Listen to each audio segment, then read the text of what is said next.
Bank থেকে নগদ টাকা উত্তোলনের সীমা বাড়ল। সপ্তাহের ব্যবধানে নগদ উত্তোলনের নতুন সীমা নির্ধারণ করেছে বাংলাদেশ ব্যাংক। এখন আরো 1,00,000 টাকা বাড়িয়ে এই সীমা নির্ধারণ করা হয়েছে। একটি অ্যাকাউন্ট থেকে এখন সর্বোচ্চ 4 লাখ টাকা পর্যন্ত উত্তোলন করা যাবে।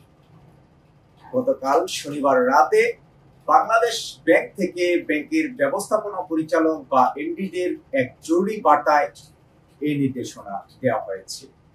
এ তথ্য গণমাধ্যমকে একাধিক ব্যাংকের ব্যবস্থাপনা পরিচালক নিশ্চিত করেছেন। বার্তায় বলা হয়, এই সিদ্ধান্ত পরবর্তী নির্দেশনা না দেওয়া পর্যন্ত প্রযোজ্য থাকবে। 4 লাখের বেশি টাকা একজন গ্রাহক উত্তোলন করতে পারবেন। এছাড়া ডিজিটাল বা অন্যান্য মাধ্যমে এক অ্যাকাউন্ট থেকে অন্য অ্যাকাউন্টে টাকা ট্রান্সফার করতে পারবেন। জানা গেছে, নগদ টাকা উত্তোলনের চাপ সরকার পরিবর্তনের পর কিছুটা বেড়ে যায়। নগদ টাকা উত্তোলনের চাপ বিশেষ করে আওয়ামীপন্থী রাজনীতিবিদ ও ব্যবসায়ী পরিবার থেকে দেখা যায়। কোনোভাবেই এসব অর্থ যাতে সন্ত্রাসী বা অবৈধ কাজে ব্যবহৃত না হয়, সেজন্য বাংলাদেশ ব্যাংক নগদ টাকা উত্তোলনে কিছুটা নিরুৎসাহিত করতে এই সিদ্ধান্ত নেয়।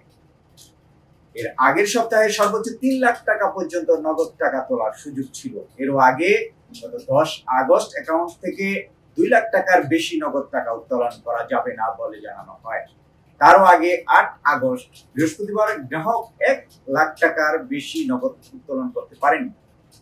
শুধু 8 আগস্টের জন্য নির্দেশনা দেওয়া হয়েছিল বলে ওই দিন বলা হয়েছিল।